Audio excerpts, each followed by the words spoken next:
Well, we have officially hit June. In fact, today is my birthday. Yay! Today I turn 52 years old and I wear it proud. I am so completely satisfied with getting older. I know that sounds crazy, but I love what age does for me. And yeah, wisdom is a beautiful thing. So I celebrate the win of another year. I really do. Today we're talking 10 things to avoid when drinking. Now, this video isn't for someone who goes out and has a couple of glasses of wine, like I typically do if Paul and I go to dinner. If we go to dinner, I'm going to have 2 glasses of wine religiously. I rarely have 1 and I rarely have 3 if it's just the 2 of us. I'm not talking about that. I'm also not talking about the severe alcoholic, okay? This is the person who has a severe drinking problem. They probably drink every single day and they start quite early in the day. This isn't for someone who abuses alcohol in that way. However, if you are someone who socially drinks to an extreme, this video will hit home for you, or anyone who gets kind of beyond that 2 to 3 drink level, which everyone has a different tolerance, but they're really feeling good. The liquid confidence is settling in. So if you're really introverted, you may all of a sudden be quite extroverted, right? You're getting to that place. These 10 tips are things to avoid when you're drinking. And it really comes at a perfect time as we're heading into the summer and all of the parties and gatherings and weddings, cookouts, barbecues, graduation, open houses. There's so much to celebrate, and I'm a foodie. I love food, and I also love adult beverages. There's not a lot in the alcohol department that I don't like. I pretty much can drink almost all liquors. I prefer some over others. I love wine. If it's a sweeter type of beer, more like a sweeter cider or something that aligns with that, I can drink that. I don't like any typical domestic beer or anything like an IPA or wheat. I don't like any of those craft beers unless it's something sweet like a cider. So I like cocktails. I like wine. And I love celebrating. I absolutely love celebrating. So, in fact, when this video publishes, I will have went out the night before to celebrate my birthday with a couple of friends who we love to go out with, and they love to have drinks as well, and they're big wine connoisseurs. So we always do a bottle of wine, and I really love it. The first thing I want to say before getting into the tips is learn the art of reading the environment you're in, the people you are with. So if you go out with another couple, I think it's a good idea to read them, to read how they're drinking. Now, you should never exceed your comfort level. So let's say you go out with a couple and he's a 5 to 6 cocktails in. Maybe you're out for a good 2.5, 3.5, 4 hours because you're catching up and visiting. Often that's what happens when Paul and I go out with other couples. It's much longer of a duration than just he and I going out. So often there is an opportunity to have another drink.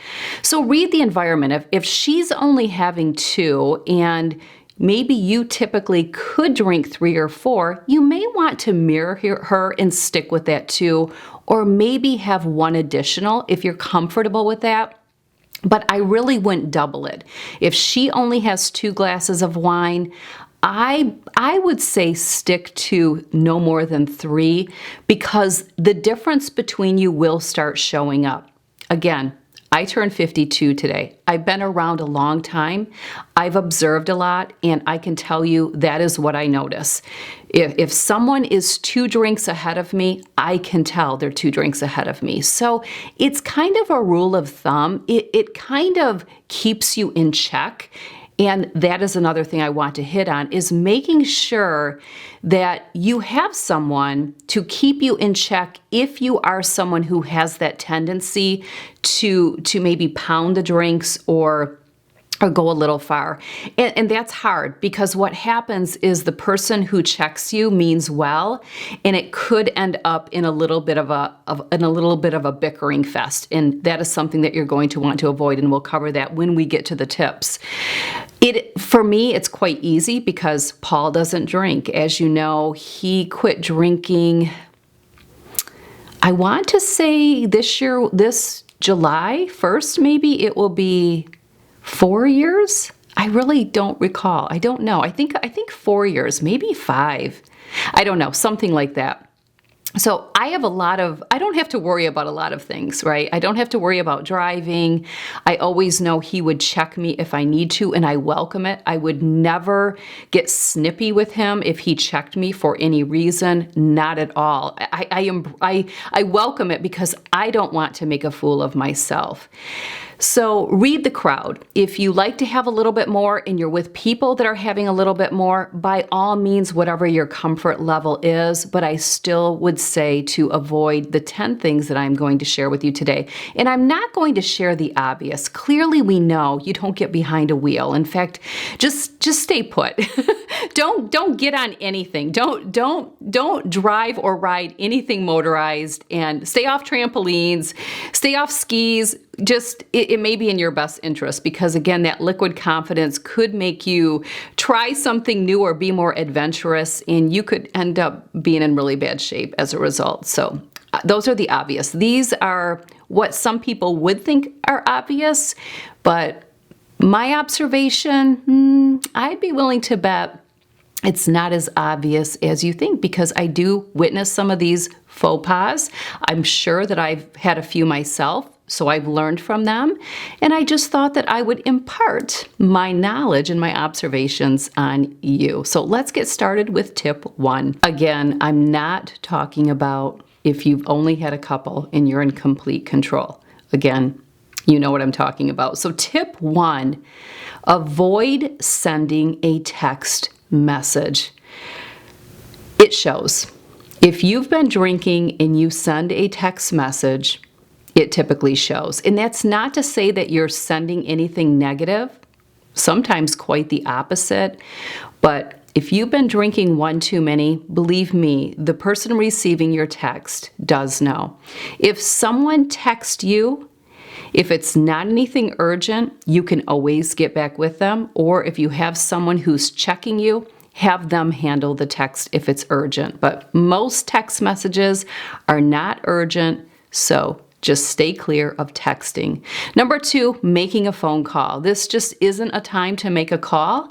Often if you're making a call, it's coming from a negative place, maybe not always. Obviously, if you have a babysitter and you're checking in, again, we're not talking about the obvious, so please don't flood the comment section with something that is obvious. I know we're all smart adults here, and I know that you understand what I'm saying. This is not the time to make a call unless you're calling someone to come and get you because you can't drive home, that you're not in a condition to drive home, which I would always encourage you to do that. And don't ever think that anyone is looking at you in a negative way for doing that. It actually is quite admirable that you stepped into your power and simply said, I had a great time, such a great time, I can't drive. Would you be willing to come get me?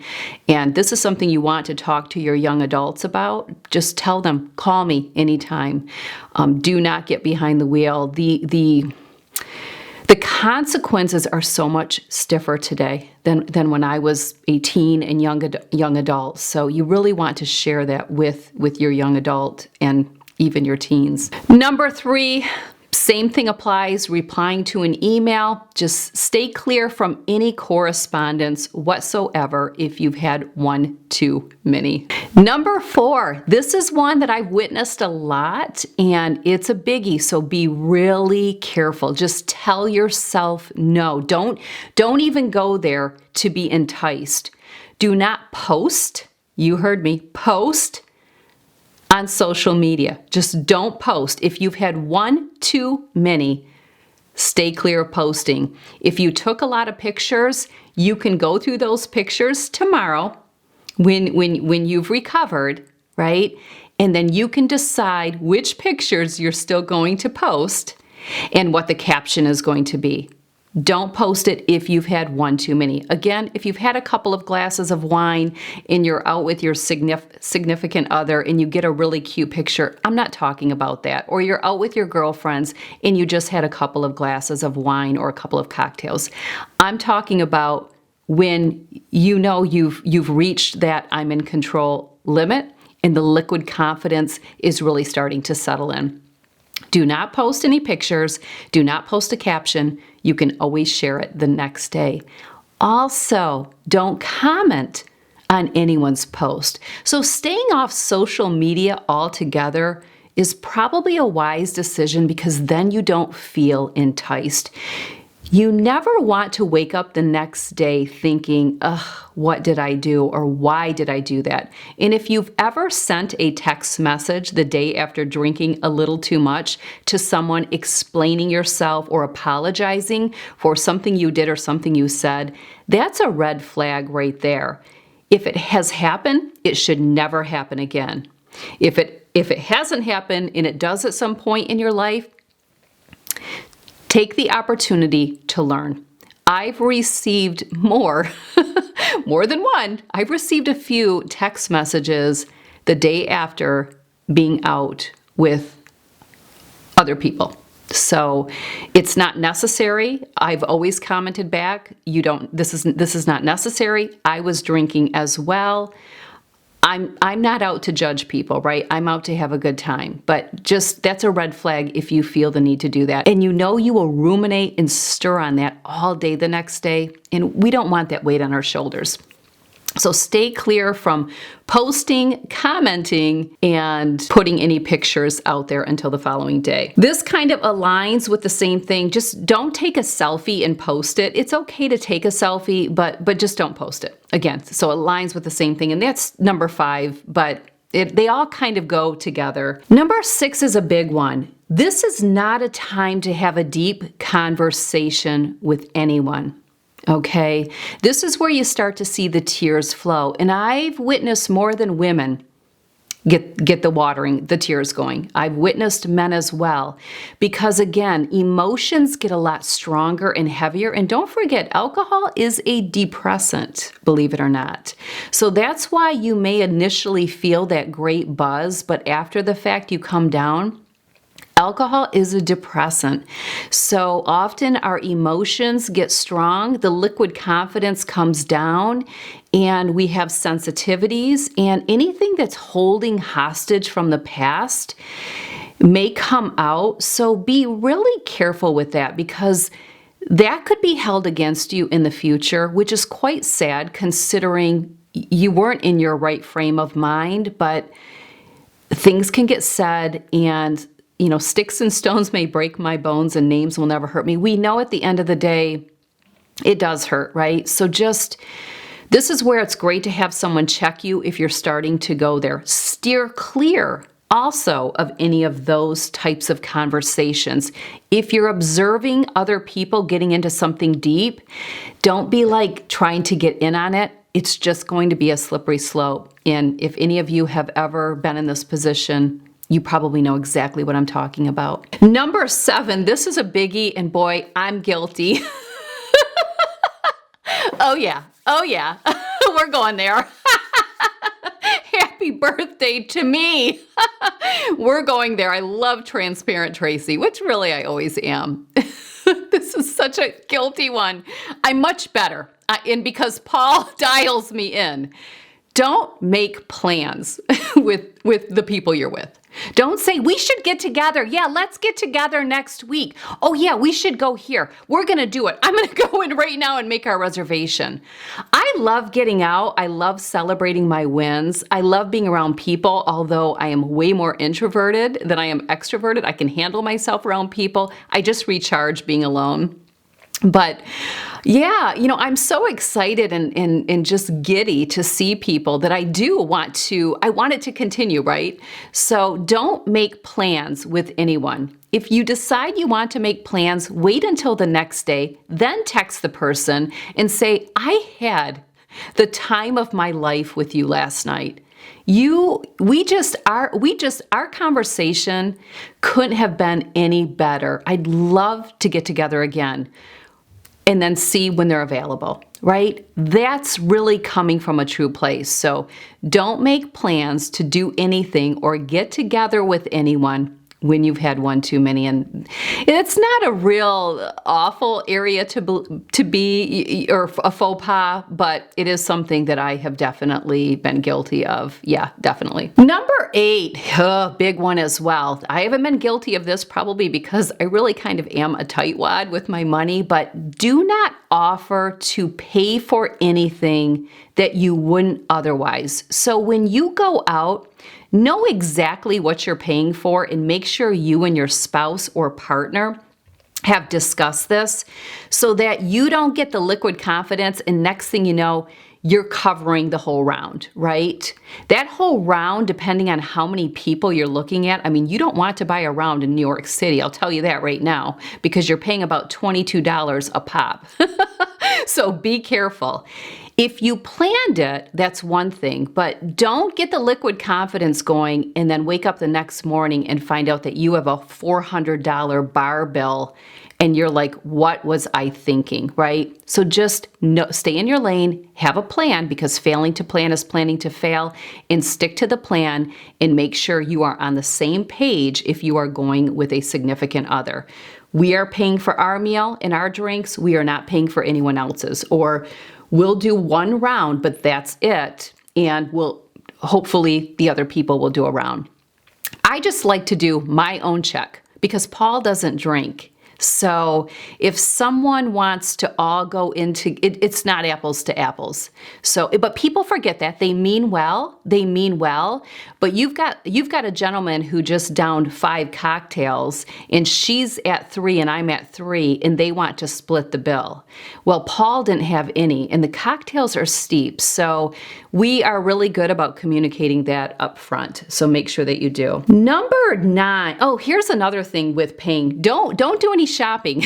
No online shopping, no shopping at all when you've had one too many, or booking anything. Don't book anything, don't buy tickets. Next thing you know, you've got tickets to some sporting event or a concert and you're like, what was I thinking? Just no, that's it. You're paying for what's happening that night and you had a game plan and stick to it. Number 9, do not challenge or debate anyone. And this kind of goes back to the deep conversations. Do not challenge or debate anyone.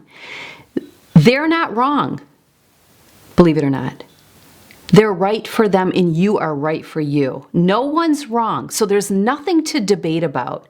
You may see green and they may see blue because you see through 2 different filters and often it will make sense. So if someone sees something different than you do, usually it makes complete sense they would see it that way and be okay with that. Think, would I want to be that way or would I want to think that way? No, so it's perfectly fine. Stay in your lane. A classy person who is polished and poised, sophisticated and elegant, never, ever debates or challenges anyone. They don't have to. They don't have to. There's no need. It's not a power struggle. Also, don't debate or challenge your partner, your spouse, your significant other. Don't do it. There is nothing worse than being out with that couple that's bickering. It's time to go. If it's just you and the other couple, it's just time to go because the bickering has begun. And often it's because of the drinking, right? So don't do that. It's not the time. Don't wear it on your sleeve. Put the happy face on and you can talk about it on the way home. Don't correct your partner or spouse. Don't interrupt your partner or spouse. Also watch your depth of volume, that you're not getting too loud. We know the table way over there and you can hear the one loud person. You don't want to be too loud and you don't want to talk too much. So apply the WAIT, wait. Why am I talking? And also apply Q-tip, like the Q-tip, QTIP, quit taking it personally. Don't take anything personally from someone who has had one too many. If you've had one too many, It's not worth debating. It's not worth challenging. Let it go in one ear and out the other, and just watch how much you're talking. It's so nice to have someone that can check you, that can kind of give you a nudge, and you know that means slow it down, reel it in, let other people talk. Number 10, clearly, don't make a scene of any sort. Anything that's making a scene, no. Because that scene will stick, and that's the scene that you will ruminate on the next morning when you're starting to wake up from not sleeping very well, because alcohol does that. You'll be ruminating, and then it will really compromise the whole next day because you're replaying everything back in your mind, or you're sending out the apology text message, right? So just don't do anything that makes a scene. Just stay polished, stay poised, and understand it will be harder the more alcohol consumption that takes place. It will be harder to keep your class, your poise, and your polish. And avoid taking your bedtime cocktails too soon. If I take my bedtime cocktails, I'm like, So, and my words really start to slur. And understand that too. That's another reason why you want to stay mirrored and pacing with the people you're with, because your speech slows down. So if you're 4 to 5 drinks in and she's only got 2, and the two of you are talking, your speech is really getting compromised, and she's going to pick up on that, especially if she's only a couple of drinks in. So these are all great tips. And then always be on alert. You know, times have changed from when I was a young adult, and you really have to be on alert. There's a lot of sketchy going on in this world. And again, talk to your young adults about this, your teens, because teenage drinking is a thing. It definitely is a thing. It's unfortunate, but it is a thing. So you really have to talk to your teens and young adults. But at the end of the day, really be on alert. Know your drink. Be very clear about what it looks like. It's in your hand, and be aware of where you're sitting it and who's around you, where someone could put something in there. So I think this is a great video. The timing is just beautiful going into the season. Notepad it and do whatever you need to do to check yourself. If you will be drinking and you will be around anyone who's already difficult in your life, you'll want to put a little reminder on your phone for the day that you're going out that tells you to just stay polished and poised. This person will probably get under your skin, but you're going to rise above. You're going to need that to check yourself, because again, as the cocktails start flowing, sometimes, you know, we get a little bit more eager to speak up and let them know, right? Well, that's probably not going to be in your best favor, at least in a situation when you're drinking. So thanks for being here. Great tips. Weigh in. What faux pas have you done? What have you witnessed? I'm sure you have things to add. We don't need the obvious, but someone will. Someone will. That's okay. We'll welcome it. But yeah, go ahead and weigh in. But thanks for being here. Have a good one, and I'll see you soon on YouTube. And be sure you're following me on Instagram stories for topics just like this. Take care.